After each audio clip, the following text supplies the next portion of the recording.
This is Sam Black with Drafting Archetypes, and today we're going to discuss drafting multicolor decks in Neon Dynasty. Notes are available at patreon.com/draftingarchetypes for anyone who'd like to follow along as I go over this. For this episode, I am not really going to be referencing or thinking about any of the statistics on 17lands.com. I don't think that any of the tracked win rates are really relevant because I think that it's kind of comparing apples to oranges to compare multicolor decks to two-color decks in terms of like win rate and stuff, because I think that what you get there is a lot more about how open your colors happen to be and just kind of how well the draft went, where people are pushed into multicolor spaces when their opening colors happened to not be open in a way that makes comparison a little muddy.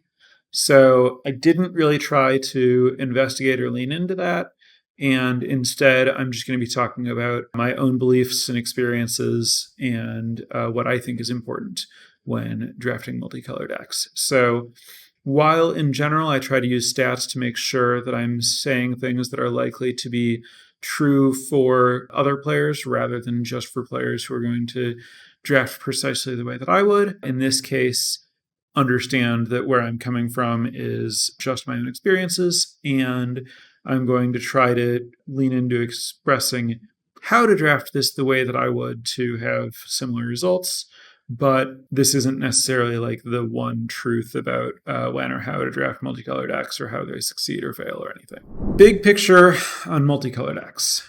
Structurally, if you're going to play a lot of colors, you need to have cards that allow you to cast your spells. You can't just play a random mix of basic lands and no other cards that acknowledge that it's going to be hard to have the right colors of mana to cast your spells when you're playing three or more colors and expect to just draw the right lands. You need to prioritize non-basic lands and cards that make it more likely that you're going to have the right colors of mana to cast your spells in some way during the draft. And all of these cards that you draft that make it so that your mana works are going to essentially cost mana. The dual lands come into play tapped, which essentially costs you 1 mana. A card like Commune with Spirits, 1 green sorcery, look at the top 4 cards of your deck, and put a land or enchantment from among them into your hand, costs 1 mana. A card like Grafted Growth or Network Terminal that will give you whatever color of mana you need from then on. It's going to cost you 3 mana. Ecologist's Terrarium, which will find a land, is going to cost 2 mana. So all of these things that you want to look for and put in your deck to let you have the colors that you need cost you some amount of mana. And the fact that you're spending mana in presumably the early game to get these effects to line up, or to get your mana to work, means that you can't spend that mana pressuring your opponent. You also can't spend that mana defending yourself or impacting the board in any way. This means that you are likely to be playing from behind in some way and that you are unlikely to be able to get ahead. This means that you are sacrificing some early game strength, presumably to get some kind of benefit. In this case, generally, what you're getting is synergies that are not available to decks that play fewer colors, or more likely, just the ability to cast more, like a greater percentage of the powerful cards that you've seen throughout the draft. So what that means is you're giving up something early, and kind of definitionally, that means that the reward that you're getting, you'll get later. So in general, you should be expecting that your multicolor decks are looking to play a longer game. This means that you want to prioritize defensive cards rather than aggressive cards because you've designed your deck to benefit over time, and you're just not well positioned to capitalize on cards that try to end the game quickly. So that should be informing everything that you're doing, is understanding that you're going to be playing from behind. You need to not fall too far behind, and you're trying to leverage increased strength in a long game. Therefore, all of your cards should be intended to prolong the game and to benefit later and to avoid falling too far behind. The most important thing that you can do to avoid falling too far behind is prioritize 2 mana plays that impact the battlefield. Turn 1 is the best turn to play a tapped land because it's smooth, like you spend all of your mana that turn, and it maximizes the chance that you'll have the color that you need to play something on the second turn. The second turn is a good time to play an untapped land so that you have 2 mana and you can play a 2-drop. If you don't play anything on turn 1 or 2, you might start to fall meaningfully behind against an opponent who's curving out aggressively.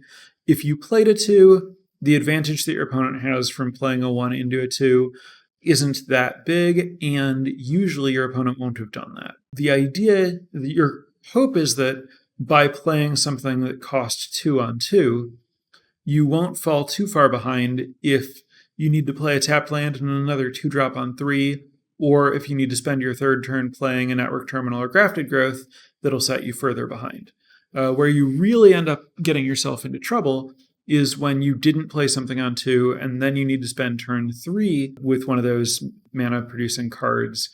Then you are way behind against an opponent who's curved out when you need to try to stabilize on 4, which you could potentially do, but you end up losing a lot of games when your opponent has a removal spell for your first creature, if your first creature isn't until turn 4, because at that point you can have taken so much damage and be so far behind in terms of number of creatures on the battlefield that it becomes impossible to catch up. Whereas if you played really just anything that affects the board at any point, so it could be a creature or a saga on 2, it's a lot easier to stabilize and start turning the game around on turns 4 and 5. So the first thing that you want to think about is making sure that you can do stuff for 2 mana and making sure that you're going to have the right 2 mana to be able to do that. That usually means 1 or 2 primary colors that you expect to have those colors of mana on turn 2, and then having 2 mana plays in those colors. And then you'll have other kind of secondary or tertiary colors that you expect to have access to the ability to get that color of mana at some point in the game, but not necessarily in the first 2 turns. So if you're counting how many cards you have that can give you any given color of mana, I talk about this as counting your number of sources. You want to think about having generally at least 8 sources of the things that of the colors of your 2-drops. And you don't get to count your Network Terminals and Ecologist Terrariums and Sunblade Samurais toward those 8 sources because they can't let you cast those 2-drops on turn 2. So you'll end up with kind of a jump in the number of sources that you have for things later on, where you get to count all of your not only Ecologist Terrariums and Sunblade Samurais, but also your Grafted Growths and Network Terminals. If you're not looking to use that mana until turn 4 or later, you can freely count all of that stuff when counting how many sources. And so for your secondary type things, you might be pretty comfortable having 6 sources, counting all of that stuff of your extra colors. But you really want to make sure that your primary colors, and that might just be 1 color or it could be 2 colors. It's hard to have 3 primary colors in that it's hard to have 8 different cards that can give you mana of 3 different colors each that aren't where those things are available by turn 2. Uncharted Havens in large numbers would be the only way that you could really possibly get that done. Figuring out early in the draft which colors are going to be your primary colors, those that you're going to support 8 or 9 sources of counting only sources that give you that color of mana by turn 2, will tell you which 2-drops to prioritize so that you can play things on turn 2 so that you don't fall too far behind. And that'll give you the essential infrastructure of having really a playable multicolor deck. Once you know which your 2 colors are, you want to figure out which 2-drops you're looking for in those colors. So for example, if white is one of your primary colors, you don't really want the 2/1 Samurai to be one of your primary cards in that color because it won't protect you very well. The card I'm talking about is Iganjo Exemplar, the 2/1 Human Samurai enchantment that whenever you attack with a warrior or samurai, alone. It gets +1/+1 until end of turn. That's an aggressive card.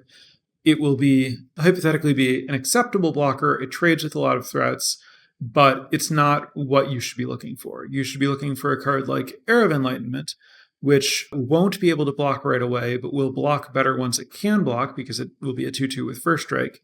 And it'll also scry to help you figure out your mana situation and gain 2 life. And it's okay that it doesn't block right away, because when I talk about trying not to fall too far behind, what I really mean is number of blockers that you end up having on turn 3 or 4. It's okay to take a little bit of damage from a 1-drop or a 2-drop because you can't block yet, because you're gaining some life to offset that. What you really need is some point in the future where you're going to turn the corner. And I talked about how if your first play is a 4-drop and your opponent has a removal spell for it, now you just get hit by all of their creatures again. But if you'd played an Era into a 4-drop, they have a removal spell, you still have this 2/2 First Striker that's likely going to be able to block the 2-drop that's trying to attack you still at that point. So Era of Enlightenment is actually a great 2-drop for this kind of strategy. A Spirited Companion is another great option. There are a lot of creatures that don't want to attack into it because anything with 1 toughness would trade, and your opponent doesn't want to trade with Spirited Companion because they'd be down a card. Also, drawing a card is a great way to make sure that you continue to find your colors, make your land drops, do everything you need to do. So in white, if you've established that white is one of your base colors, then Era of Enlightenment, Spirited Companion, and also to some extent Wanderer's Intervention become good 2-mana plays to look forward to avoid falling too far behind. But those cards, especially Era and to a lesser extent Spirited Companion, drop off in terms of how important they are to you if you're not planning to get white early. It's still fine to use Wanderer's Intervention if you won't have white mana reliably until turn 4. Say if you have, 6 sources counting Network Terminal or whatever, then it's fine to play Wanderer's Intervention. Wanderer's Intervention is kind of better to cast later. You can't really count on being able to spend 2 mana on it on turn 2, because if you're on the play, for example, it's extremely unlikely that your opponent is actually going to be attacking with something on that turn. And so Wanderer's Intervention is a cheap card that lets you double spell later, rather than actually a 2-mana play. And so it's not essential to have the white mana on turn 2 to maximize that card. If you are green, which you very frequently are, you're looking at Bamboo Grove Archer as kind of the best common to buy you time there as a 2-drop. You can also use Fang of Shigeki, and then at uncommon you can play stuff like Azusa's Many Journeys.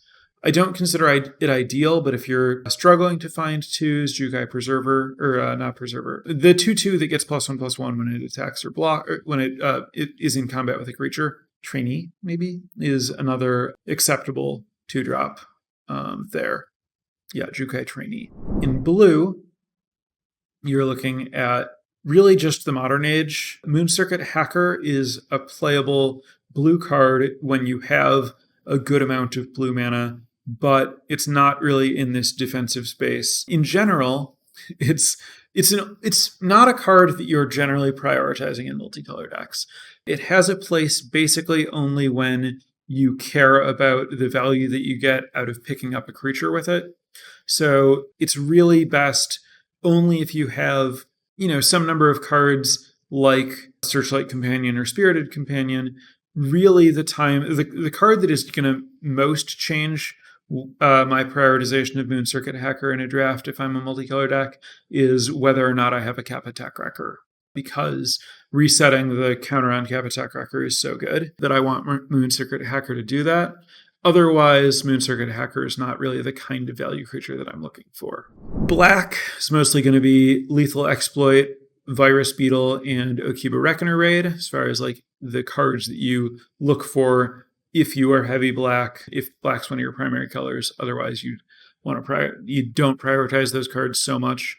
And then if you aren't finding the good 2-drops in your primary colors, another great one to keep an eye out for is Papercraft Decoy, which you can safely use in any multicolor deck to make sure that regardless of which colors you've found, you can make a play on turn 2 that can block acceptably. Papercraft Decoy is a very good card to look for early on when you're multicolor deck to hedge, to make sure that no matter what colors you end up sliding into or what distribution of your colors you end up using. It's there to block for you in the early game. I don't mention red because really the only common in red that I'm seriously drawn to in these multicolor decks is Kami's Flare, and that's only if I have some other higher rarity red card that I want in my deck, such that I want red mana anyway, then Kami's Flare is a reasonable removal spell to play. And the alternative would just be if my fixing is really excessively good, like if for other reasons I want to play too many Grafted Growths and Network Terminals, such that I can easily cast Kami's Flare anyway, then I might look to pick up some Kami's Flares to supplement the removal in my deck. So first thing you want to make sure that you're doing is prioritizing this functional early game where you make sure you don't fall too far behind. Next thing you want to do, well, really something you're thinking about in conjunction with that is making sure that your mana works, prioritizing your non-basic lands and network terminals and all those other cards that I mentioned that can sort out your mana. Remembering that anything that draws cards or scries really does meaningfully contribute to your ability to find your colors in some way. I had a deck recently where my mana was really shaky, but I had 4 copies of the Modern Age, and that let me kind of cheat on raw number of cards of each source that I was playing, because if I had blue mana, then the Modern Age could let me see appreciably more cards to find my missing colors, or to find more Modern Ages to keep digging. On that note, card draw in general is a great substitute for color fixing, because as you draw more cards, you're just more likely to see your mana of your missing colors. But in this format in particular, I really try to avoid, especially in these multicolor decks, cards that just draw cards. So I'm relatively low on stuff like Mnemonic Sphere and Thirst for Knowledge, because I just don't think that while you're putting yourself behind to make your mana work, you can also afford to take a further tempo hit to draw extra cards. There are so many ways to generate value in this format without spending mana to not impact the board that plan to do that instead. I'm talking about cards like the Modern Age, which doesn't technically generate value, but it gives you really meaningful card selection, and Kami of Terrible Secrets and Spirited Companion, Imperial Oath. Those are the kinds of cards that you're looking for. Geothermal Kami with some kind of synergy, or Shrine Steward with some kind of synergy. There are just a lot of ways to grind out card advantage that don't require spending mana that fully doesn't commit to the board. And if I am looking for just essentially straight card draw, I would generally prefer Season of Renewal to those cards, because it kind of gives me card selection and potential loops and stuff like that that are more valuable, I think. The other thing that you want to make sure of, once you know that you have your early infrastructure to avoid taking too much damage, as well as your good mana to make sure that you can cast your spells, the next thing to look for is removal. And this is a format where I prioritize removal less highly than I do in many formats, but when you are planning to play a very long game, you want to make sure that you have your bases covered. And by that, I mean that you have somewhere in your deck some way to answer most of the powerful rares and uncommons that really do demand an answer that you can run into. There aren't that many of them, but it's extremely important to be able to answer them when you need to. So you want to have some removal spells. You want them to be reasonably efficient, and most of the removal spells in this format are somewhat narrow and or somewhat inefficient. So it's good to have a good mix so you can have a range of efficiencies and a range of just answers to different kinds of permanents. There are a lot of acceptable common removal spells in this space. We're talking about cards like Intercessor's Arrest, the 3-mana white enchantment that makes a card unable to attack or block or crew vehicles. Repel the Vile, the 4-mana white instant that exiles a creature with power for a greater or an enchantment. Wander's Intervention, 2-mana, deal 4 damage to an attacker or blocker. Fade into Antiquity, green 2 sorcery, exile an artifact or enchantment.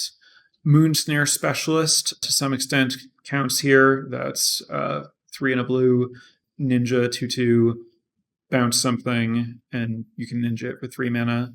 Lethal Exploit, 1 and a black, target creature gets -2/-2, plus number of modified creatures you control. Twisted Embrace, 2 and 2 black, enchant creature, ETB, kill a creature, enchanted creature gets +1/+1. Kami's Flare, 3 damage to a creature for 1 and a red if you have a modified creature to its controller. It's also Master's Rebuke in green, 1 and a green, instant, a creature you control deals damage equal to its power to one of your opponent's creatures. Oh, and Tamiyo's Completion in blue. 3 mana, flash, aura, enchanted permanent, or creature or planeswalker.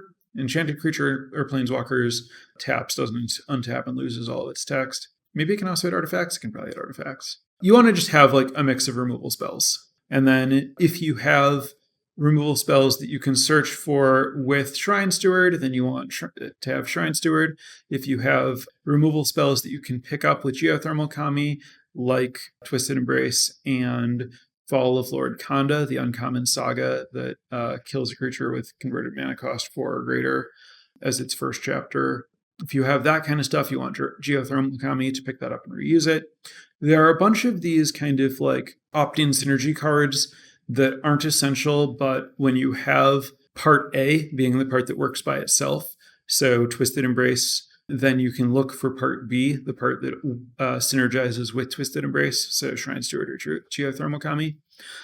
I generally try not to preemptively take Shrine Stewards and Geothermal Kamis before I have the necessary components to want to play with them. But if there's a pack that has no card that I would want in my deck, then I'll take that as a card that has some upside over a card that doesn't have any upside. But I won't take a card that has conditional upside over a card that has unconditional upside. So I would take like Wanderer's Intervention over Shrine Steward if I don't already have a Twisted Embrace. But if I already have a Twisted Embrace and some other aura that I can find with Shrine Steward, then I might take Shrine Steward over Wanderer's Intervention. So once you have your playable 2s, functional mana, and a good mix of removal, you have an infrastructure. Those are all of the necessary components to have a playable deck, to not get run over, not lose to bombs, not just like mulligan to oblivion. So that's like the core of a functional multicolor deck. If you have all of those boxes checked, that doesn't necessarily mean your deck is good. It just means your deck is probably playable. The last thing that you need is some reason to believe that you're going to win a long game. All of those things let you potentially play a long game, but why do you have inevitability rather than your opponent? And the best answer here is bombs. Those are often rares and mythics, but something like Behold the Unspeakable, the blue 5-mana uncommon saga that gives your opponent's creatures -2 power with its first chapter, then scry 2, draw 2, or if you were empty-handed at the beginning of the turn, which is to say if you have one card when it resolves, draw 4, and then it becomes a flying trampling creature with power and toughness equal to the number of cards in your hand. That can also count as a bomb. Blossom Prancer, 2 green, 3, 4/4 reach, ETB, look at 4 cards, put one of them, probably only a permanent or something, maybe some specific kinds of permanents, into your hand. If you choose not to or can't, you gain 3 or 4 life instead. That is another really good, like, acceptable bomb type card. Imperial Oath is the one common that really counts in this space. Great at just stabilizing the board, turning the corner, giving you card selection, finding your other powerful cards. And then another thing that I look for in this space that's a really good way to have kind of hard inevitability is having some kind of graveyard loop in your deck. That means some combination of Colossal Sky Turtle with Season of Renewal, which your Season of Renewal returns your Colossal Sky Turtle and something else, your Colossal Sky Turtle returns your Season of Renewal. Or Shigeki, the rare, can take the place of either of those cards. If you have either one of those, they can return Shigeki and Shigeki can return them. There are a few other ways to loop with Shigeki. There are a couple other more fringe loops, but mostly it's going to involve some combination of those 3 cards. You can also potentially do it with Geothermal Kami with green-black uncommon Geothermal Kami can pick up Gloom Shrieker can pick something up. If your Geothermal Kami trades, then your Gloom Shrieker can pick up the Geothermal Kami to pick up the Gloom Shrieker again. It's not exactly an infinite loop, but it gives you the ability to have this like weird, unkillable Geothermal Kami as long as you are careful with your Gloom Shrieker. You can also use ninjas to return either the Geothermal Kami or the Gloom Shrieker. So you can end up getting just kind of a large amount of value there as opposed to an infinite loop. That's often enough. Kappa Tech Wrecker, weirdly, can end up in a similar space here, where it's somewhere between a great early 2-drop and a removal spell and a bomb. But for the most part, you're looking to have some kind of rare, and not just like a good rare, but a rare that specifically gives you some kind of inevitability. Great examples are Shigeki or Tameshi. Jugen is a good engine. Fable the Mirror Breaker is a good engine. Kami's War is a good engine if you have good ways to get it back. A lot of these are cards that just have some of the best win rates in the set. Another option is Farewell. This is a little bit different. It's not going to like win the game by itself, but it's pretty easy to draft in such a way that it will work, like count as a bomb, and that you can kind of draft your deck around it. If you do have Farewell and you're trying to use it in this kind of deck, you want to try to prioritize focusing on cards that have a single type rather than multiple types. So rather than having enchantment creatures or artifact creatures, have creatures that are not enchantments or artifacts, or have artifacts or enchantments. Some way that you can choose types such that you exclude some type that lets you keep some of your permanents while answering all of your opponent's non-land permanents is the ideal way to get value out of Farewell. But if you just want to prioritize making sure that you have cards in your hand and your opponent's overextended and you can clear everything except you have cards left to cast and they don't, that's another way to win a game with Farewell. So anyway, you should have some number of really powerful cards if you're going to draft this way. And the way that you do that is you don't try to draft this kind of deck unless you already have them, or you allow yourself to extend into this kind of deck because you see them. So if you are drafting like a green-white proactive enchantment synergy deck, and then in pack 2 or pack 3, you get Tameshi, the blue 3-mana 2/3 lets you spend a white and X and return a land or return an artifact or enchantment from your graveyard to play. You can add white to your deck to be able to play Tameshi, and now that you have Tameshi, you have this bomb that you can play toward. And because you were drafting 2-color green-white deck, you probably already have your infrastructure covered. So you'll still play the 2-drops that you had in those colors. And now you'll look to find fixing and removal and extra bombs throughout the rest of the draft. So it's very, very easy to pivot into this space by just grabbing a powerful card in a color that you didn't have.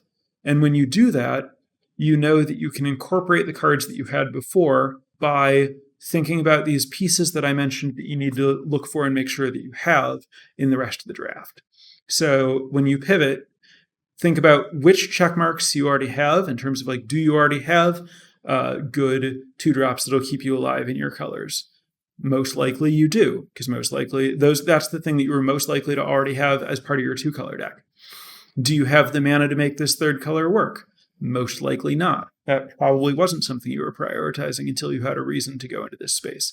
So now you know that the cards that are going to make your mana work have to shoot up in your pick order to make sure that you get enough of them. Whereas if you had started here earlier, you might have been able to take some earlier, you'll be closer to where you need to be, and you'll be able to potentially deprioritize them, which means potentially floating some through where you might not take a network terminal that you see 3rd pick because you might try to wheel it and it'll be okay if you fail. Whereas you might have to 3rd pick a network terminal if you pivot into this deck and you didn't have fixing earlier. But that's fine because while you weren't taking fixing earlier in the draft, you were probably shoring up other aspects of your infrastructure, taking removal, taking those good 2-drops, taking powerful cards. So you can get all this stuff in any order. You need to know what stuff to look for throughout the draft so that you know to prioritize whatever you're missing as your deck really starts to take shape. Incidentally, a lot of the reason that I typically prioritize defensive creatures earlier in a draft over aggressive creatures is because I want to be open to the possibility that I may end up shifting into this kind of deck. And I want those to be there and ready to contribute to my game plan. So like Golden Tail Disciple is an example of a card that's the 3 mana 2/3 lifelink white creature. I don't prioritize that in my multicolor decks because on turn 3 I want to be fixing, and on turn 2 I want to be playing the blocker. Also, I don't want it if I'm not like base white because it's only go to early as a defensive card. But if I'm drafting like white and another color, I might prioritize it more highly than some other white 3-drop, because if I want to add colors to a white base, it's a really good way to extend the game. And so it can play well if I need to pivot into other colors that I hadn't been before. Incidentally, I didn't mention it while I was listing commons that can kind of work as a finisher, but Mirror Shell Crab and to a lesser extent the Tanuki are reasonable ways to like sneak extra finishers into a deck, but they aren't in themselves something that I would see as a reason to believe that you have inevitability. They're just a large creature, your opponent can answer them pretty easily, but they're nice to play in your deck. They give you some flexibility. Mirror Shell Crab doubles as interaction and something to let you end the game, just get extra power in your deck to have inevitability. Greater Tanuki, the 6/5 trampler for 4 and 2 green, doubles as fixing and then a threat if you draw it later. It has channel, search your library for a base land, put it into play, tapped, which is why it's fixing. The other way that you can end up kind of pivoting into this space is maybe you start with some kind of bomb that you don't want to let go of, but you find that the color that it's in isn't really open and there's some other color that's open. And then you end up drafting kind of exactly the same deck you would have drafted if you started in some open colors and then opened a bomb in a color that you're going to splash. You just, the order that the cards come obviously doesn't matter once it gets to deck building. And you can have this, cards that look similar regardless of which order all that happened in.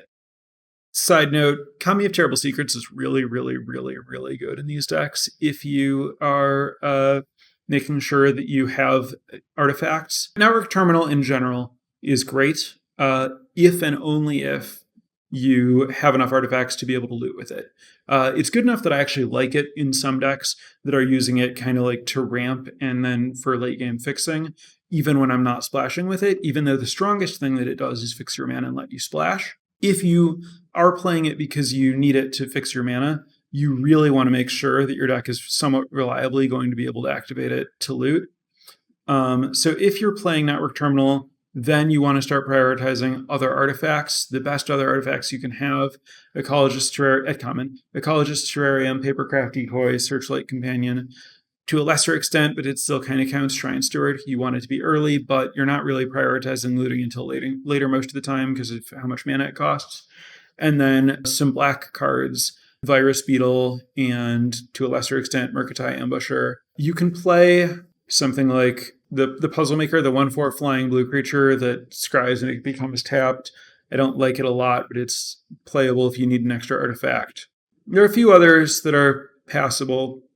When you're looking for artifacts, sometimes you end up going to Brute Suit or something. Yeah, Moonfolk Puzzle Maker is the name of that blue card, I think.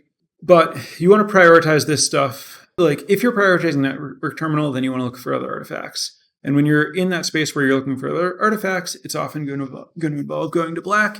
And when you're going to black and artifacts, that's where you're looking for Kami of Terrible Secrets. Scrounger was mentioned as a question. That's the 1/4 black creature that can tap to make a treasure if a creature has died.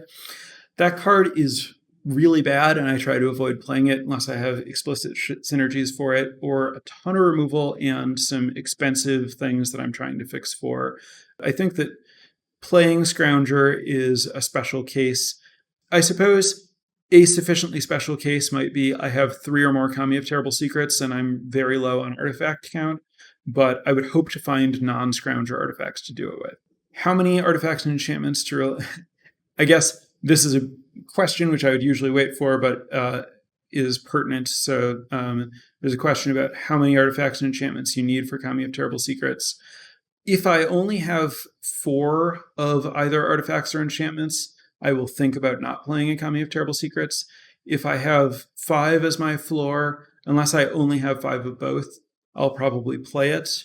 But the 6th I see as like a meaningful value add in terms of making my Kami of Terrible Secrets more reliable. And then the more you have above that, the more valuable Kami of Terrible Secrets are, the more Kami of Terrible Secrets you have, the more you want to go higher. The number that you have of the one that you have more matters, but it doesn't matter as much as the number you have fewer of. I've had like 8 of each, and it's been, at that point, Kami of Terrible Secrets is really, really, really amazing. If you have, 5 or 6 of one and 9 to 11 of the other, you're reasonably happy. But this is also all kind of a function of how much card draw and selection you have. And, Commune with Spirits may or may not count as an additional enchantment, depending on how likely it is to find an enchantment and stuff like that.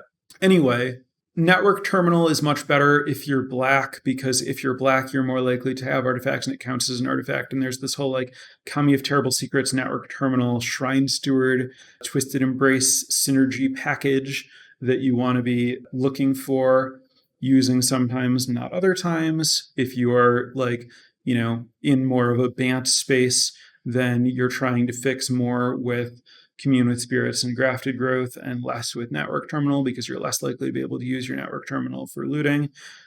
There's a bunch of this kind of like fringe synergy, which things you're trying to support, how you're going to make the mana base work in various color combinations type stuff that you really just want to learn over time and practice, rather than that I can spell out all of. But that's the stuff that you want to be like thinking about and learning as you get better with these multicolor decks. But the starting point is making sure that you have the infrastructure that I talked about. In general, this whole, multicolor way of drafting is similar to, it's a mindset. It's just a way of evaluating every card that you see. And it's relatively color agnostic. And once you understand, or once you've chosen in a particular draft to exist in this space, it kind of colors how you look at everything. And then there's just sort of this like flow chart about how valuable each card is, what you need, where you're at. And the color of the card is a piece of this flow chart, rather than is this accessible to me? Yes, no kind of binary, the way that it is if you're drafting a 2-color deck, where it's just like, okay, either this card's in my colors or it isn't. If it's in my colors, I'm going to think about taking it. If it's not in my colors, I'm not going to think about taking it. Once you've gone down this path, cards aren't in your color or not in your color. There's different weight assigned to, this is in a color where I expect to have this many sources that can cast it. That means that I'm likely to be able to cast it at this stage in the game. That affects how valuable it is to me by this much. Similarly, there might be a card that isn't in one of your colors yet, but you have to figure out whether or not it's worth adding that color to support that card that you've seen. So there's a very complex flowchart that assesses how much extra strength or weakness to assign to a card based on how smoothly your deck can cast it, and what it implies about how future sacrifices that you'll have to make to like be able to cast it. And this flowchart isn't like a static thing that I could write out where it's like this card better than this card, better than this card, better than this card, ignoring colors, because again, how many sources you have for each color card impacts it. But then also you have to take into account all these pockets of synergy that you may or may not be trying to include or not. And so, how many auras do I have and how far into the draft am I? Because that tells me how many more I'm going to find. All of that impacts how much do I value Shrine Steward and how likely, how much should I prioritize that? So the calculus here is really, really complicated and gets a lot easier to parse and handle the more practice you have navigating these decks. But I think that if you know the basics that you're looking for here that I've covered, I would say that I would hope that this would put you in a place where you can reasonably safely explore this archetype and learn some of that stuff if you know what kinds of things you should be looking to figure out as you go and learn through multiple iterations of these kinds of drafts, assuming that all of this multicolored approach is new to you. Incidentally, I believe that this is very much a multicolor format. Majority of my drafts, I play more than 2 colors. That said, this is the only episode that I'm doing that's dedicated to decks that are more than 2 colors, because I do think that this is the longest that a lecture portion of my podcast has ever been. And I do think that just understanding the fundamentals here is complicated and hard, such that it's kind of too much and too narrow to get into every sub-archetype of multicolor decks. And if you aren't comfortable with multicolor, then you should generally just be drafting 2-color decks, which you can do in this format. And when speaking to how best to understand the format and archetypes in general, I think that it's most valuable to people across a variety of skill sets and experience levels to focus on 2-color pairs and understanding them. But in this format where I personally am largely not drafting 2-color pairs, I did want to offer people the kind of like baseline infrastructure to approach the format that way, if that's what you're trying to do. In general, I've joked that my podcast, Drafting Archetypes you're listening to now, is kind of the fundamental rules for approaching a format that are intended to kind of like work for everybody. And there's this, kind of idea, maybe often seen through the lens of like jazz, that you need to like know the rules to know like when to break them and how to improvise and everything. And so the podcast is very much about like teaching the rules. And then for those of you who watch my stream, I stream nightly at twitch.tv/Samuel H. Black. That's kind of more how to break them, or how I'm actually drafting in a way that, often doesn't always follow the rules that I'm recommending for everyone else. So that's just a kind of meta note on how I like to organize my content and lessons. All right, so wrapping up the lecture, turning this over to Twitch chat. Any questions you had, even if you just asked them, if you don't feel like I've addressed them, please post them again to Twitch chat. While I'm letting people gather and ask any of those questions, I want to thank my newest patrons over at patreon.com/draftingarchetypes, Will and Edward, and direct anyone else who's interested in supporting the podcast or getting more value out of the podcast in the form of access to my draft logs or notes or any of the other things that we offer, to just go over to patreon.com/draftingarchetypes, check out what we offer at various levels, see if you'd like to join the Patreon. All right, so questions from chat. You may have hit on this already, but how do you rank the fixers, like terminal versus grafted, etc.? In general, I think Uncharted Haven is the best of them. After that, context matters. Commune with Spirits is the best, especially if you are base green, and especially if you have very powerful enchantments to find. If, for example, you have like the Jugen Saga, then you probably want to never pass a Commune with Spirits, because it will both fix and find a bunch of your like relevant commons and stuff like that, but it also gives you a much higher shot at finding your like likely game-winning mythic. If you are not as enchantment heavy, not as green based, or not as enchantment bomb having, you will deprioritize Commune with Spirits, and it might become second tier fixing. You might find that you need Network Terminal or something instead. Another big question is, how many colors are you?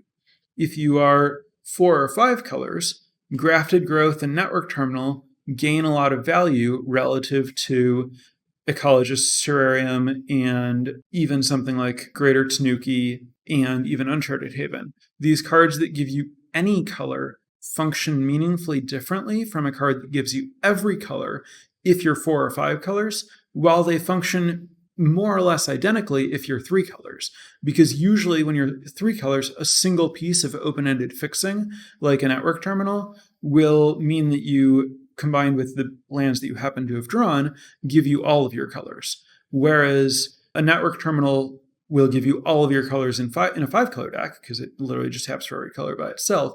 Ecologist Terrarium is going to give you one missing color, but if you need to get another missing color, you're going to need some other piece of fixing. Similarly, I mentioned network terminals a lot better if you have other artifacts, weaker if you don't. Grafted Growth is better if you care about modified creatures, if you're base green, if you have a lot of creatures that cost 2 mana, and creatures specifically rather than sagas, so that when you play it on 3, you can actually get value out of that +1/+1 counter. All of these things, like, their value changes, and there isn't just an objective ranking of the quality of the fixers. Also, the non-basic lands, double on-color duels are very, very good. Usually, if you're 3 colors, Uncharted Haven is better. There might be exceptions to that. I don't know that I fully understand when those exceptions occur. In general, dual lands that are not your 2 primary colors and are instead a splash color and a primary color are generally better than dual lands that are your primary colors. However, once you have so many dual lands that playing all of your dual lands might result in not getting the right balance of colors, then dual lands that are in your primary colors become better. Especially if you have, say, you're splashing black and you need to play a swamp because some of your fixing is like Network Terminal and Greater Tanuki, and you already have 2 black dual lands, then a 3rd black dual land might be pretty bad because it's giving you an extra black source above the number of black sources you actually need. But the first black dual land is pretty good because you don't actually want to have to play more than 1 swamp, because if you draw multiple swamps, you might not have your base color, and it's going to cause problems.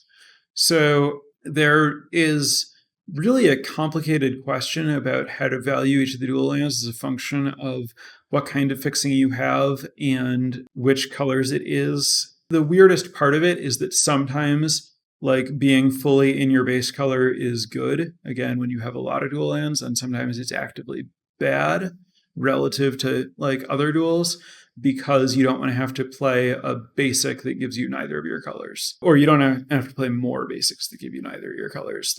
Imagine that you are green-white splashing black, and you have a green-white duel.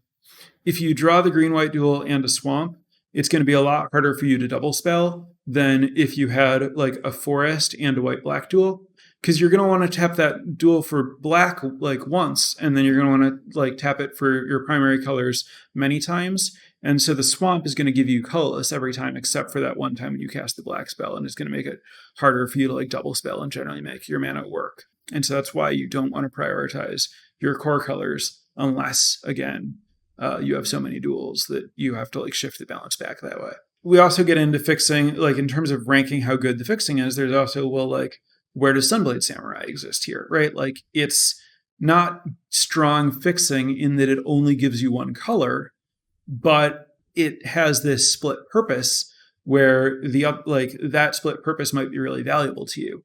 You might care a lot, not only that it can be a 4/4 vigilance creature for 5 mana, there's a sweet spot there. Note, Sunblade Samurai plays really, really well with Network Terminal and Grafted Growth, because it lets you spend mana on turn 2, or it lets you spend 2 mana at a time or 5 mana at a time, which are the perfect amounts when you're ramping on 3.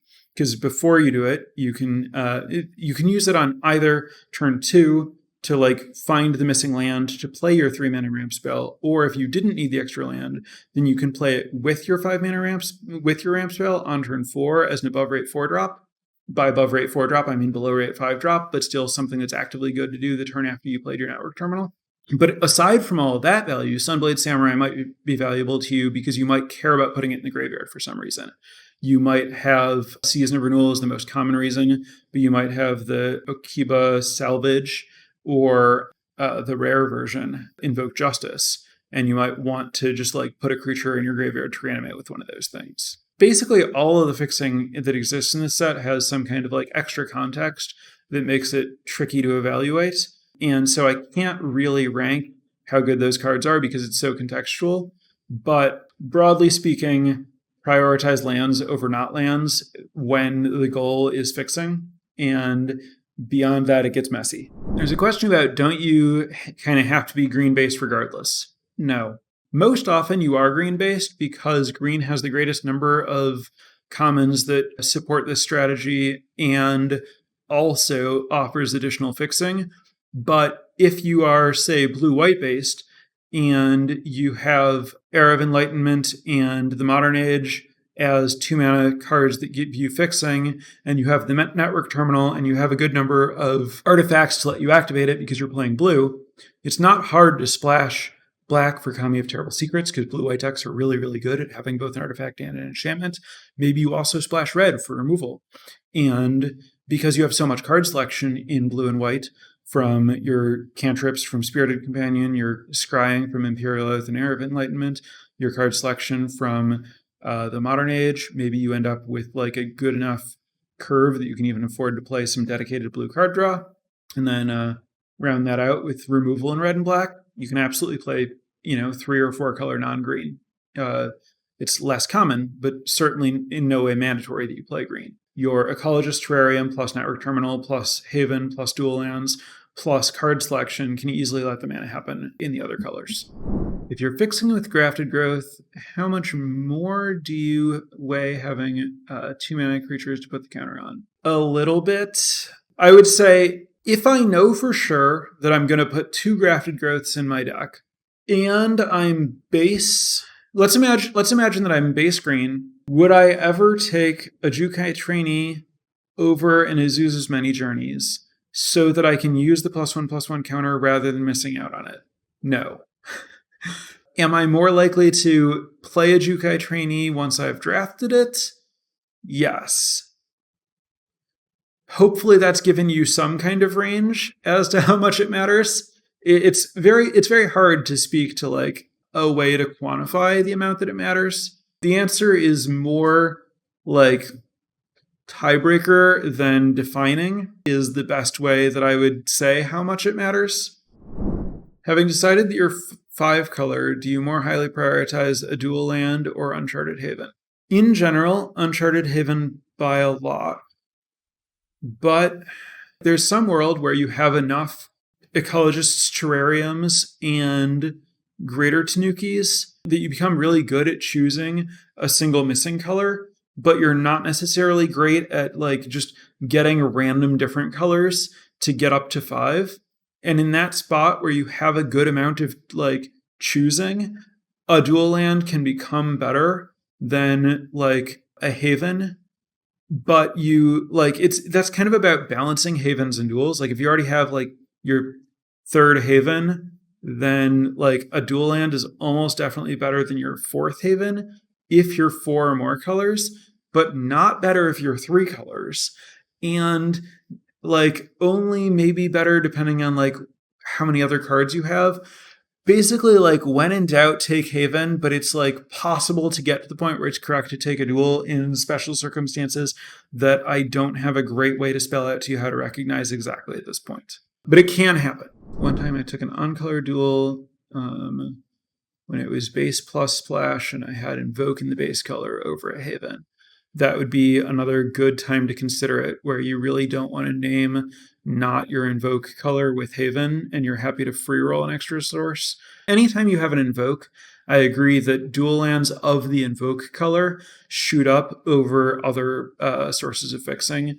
That's a good example of the kind of like fringe case that you kind of have to, that like at a certain point you'll be able to recognize when you see it, but it's really hard to like think to spell out in a like big overview like this. Next up, can you have an overall good deck even with a horrible mana base, or is a deck always bad if its mana base is bad? Cards have a game in hand win rate, and if all of your cards have really, really high win rates, but your mana is such that you can only cast most of them and not all of them, like if your mana is such that you're 70% to cast any given card in your deck, then you can to some extent think of it as like all of your cards are 70% as good. And if all of your cards are so good that even with like 30% of their quality knocked off, they're still good, then it's still a good deck. But I think the relevant data point is, or the relevant thing to be thinking about when you're drafting, is that it's really easy to reach a point where you gain a lot more by improving your mana base than you lose by decreasing the quality of like your next best card, such that like when you have the kind of deck that might be a really good deck with a bad mana base, instead of taking a card that will improve your card quality, you should take a card that will improve your mana base. And you reach that point really quickly. Also, if you're in that space, consider just cutting a spell for a land. Like, even if it's putting you to like 19 lands and your curve isn't that high, it still might be worth just giving yourself a higher chance to cast your good cards rather than playing like your least good card. If you have a deck that's like you have overall good card quality but a horrible mana base, you probably made a mistake in drafting and you should probably be prioritized fixing a little bit more highly than you did. Every now and then you might end up in a spot where it was like, I saw a bunch of bombs in different colors. I took the table happened to prioritize mana fixing really highly. I didn't get enough.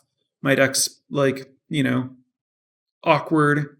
Is it a bad deck? It's a worse deck than it would have been at a different table where you got that fixing, but if, the power level's there, like, still might work. Remember that you should, not all mana fixing tells you it's mana fixing. Remember to, in that spot where you realize that you're low on fixing for, relative to where you want to be, look for Arrows of Enlightenment in Modern Ages and any cantrip or any card draw spell, anything that gives you any kind of card selection to try to like shore up your mana base if you can't find explicit mana fixing. You don't need to go into every color pair, but are there specific archetypes you avoid splashing in?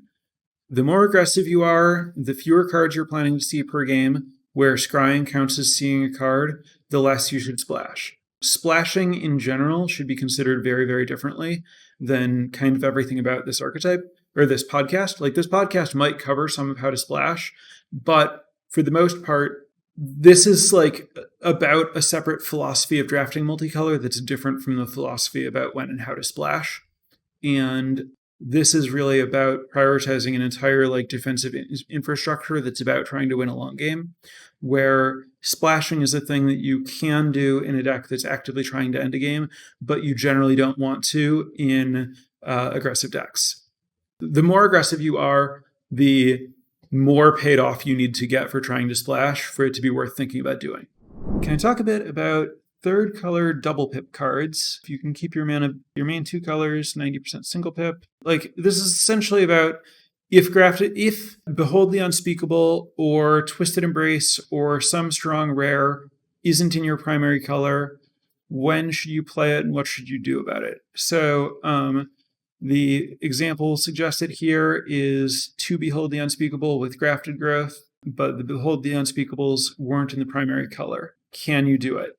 So, yeah, I think that you want to be really careful about double pip cards out of your primary colors, but it's not impossible. And I think that this question about if you can keep your main two colors to 90% single pip isn't exactly the right question to ask, but it's thinking along the right lines. And that is, you want to make sure that your mana base is doing everything it needs to do. And whether you can get away with like doing certain more ambitious things is just a function of how much fixing you have. So some good baselines that I look for.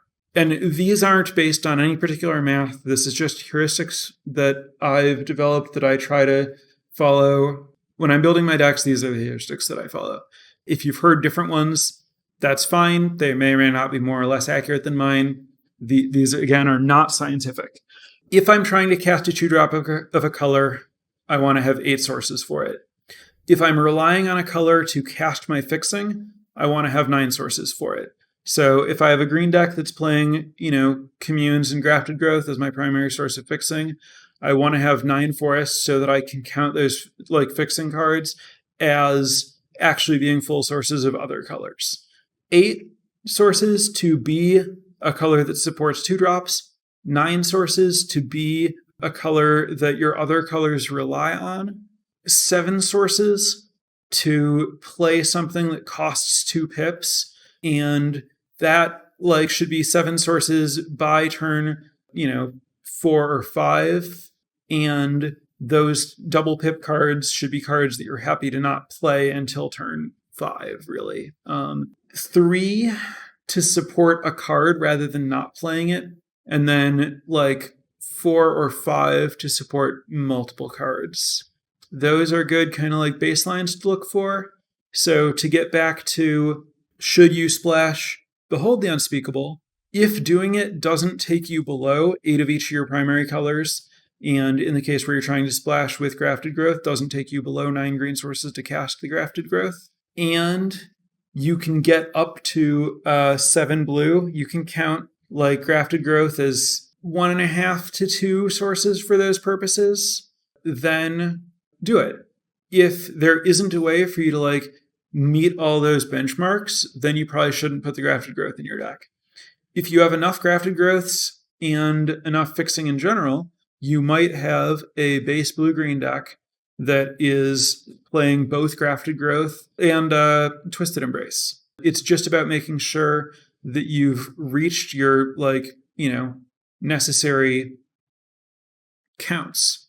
The other thing that you want to be careful of there, especially when I talk about the really ambitious mana, where you're like green-white splashing Behold the Unspeakable and Twisted Embrace, is you want to be really, really careful about how much you're double counting your Network Terminals and Uncharted Havens, where, you have to choose a single color for those. And at the point where you're trying to like count it as a second blue source and a second black source, while also counting it toward your like green and white sources, at a certain point you have to just stop counting it for that stuff. Uncharted Haven is much, much, much better at letting you cast single pip cards than double pip cards, because if you're missing a color, you'll name that color. But if you have the first color of, one of your things and you're missing a second, like you're not often going to name your second blue source with Uncharted Haven unless your mana is really, really good. That's my best stab at answering that question. Okay, I believe this is my longest episode yet, and I'm caught up. So I'm going to wrap this here. This is definitely a topic that if we were to dive, we could go really, really long on every possible way that multicolor decks can break down. But hopefully this told you what you need to think about those deeply controlling multicolor decks that are drafted in this particular mindset that is the mindset that I usually have when I'm drafting multicolor decks. Thanks for listening, and we'll be back next week with the topic selected by the patrons over at patreon.com/draftingarchetypes. Thanks again, and bye for now.